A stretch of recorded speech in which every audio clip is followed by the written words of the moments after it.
Solitary, cold, methodical, and unencumbered by scruples or regrets, a killer waits in the shadows, watching for his next target. Yet, the longer he waits, the more he thinks he's losing his mind, if not his cool. The Killer is based on a French graphic novel screenplay written by Andrew Kevin Walker and directed by David Fincher, the same director who directed Seven and Zodiac. He's one of my favorite directors of all time, alongside Christopher Nolan, Denis Villeneuve, and other brilliant directors. He was one of the producers of Love, Death and Robots of the Netflix series as well. David Fincher always has a unique set of elements that he likes to flex in his movies.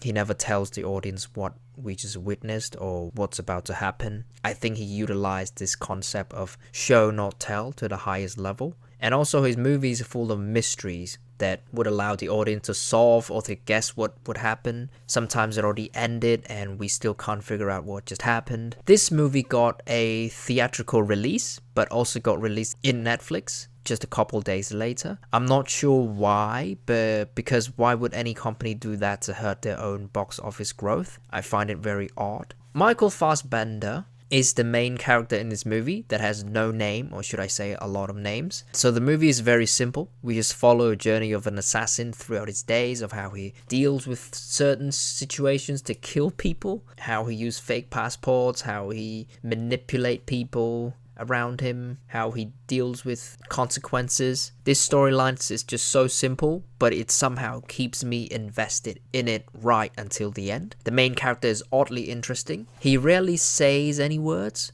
All the lines that he speaks is mostly monologue of him talking to himself, fighting his inner demons. I also find his speech about his thought process, his perspective of life, satisfying. I can just sit there and listen to him talking on and on and on about it. The way he finds solutions to get his job done by doing what regular people would do is just so believable, which makes it even scarier considering how easy is it for an assassin to complete the task. The cinematography is also good. I like the close-up shot to each object that he used, especially this kind of shot is to show the importance of some plot device that can be used later. This film is like 2 hours long, and I wouldn't say it's long, but it's a bit slow sometimes, and there's a difference between a slow movie and a long movie. I like the fact that the movie paced consistently from the first act right to the final act in order to show how the character travel from one place to another place. For example, they never cut the scene of the character flying a plane out. They would leave it in. So you need to pay attention to this movie in order to enjoy it, in my opinion. I would guess this movie also got made by a little budget. I saw Netflix do this before with I Am Mother, which has very, very few characters. This one, it only has one main character that shows up a lot. Any other characters are not important at all. And in that movie, I only know two characters. One female character that play a role in Doctor Strange. The ancient one. Another character is Michael Fassbender, the main character, who used to play Magneto. Is the movie good? Definitely. Is this the movie of the year?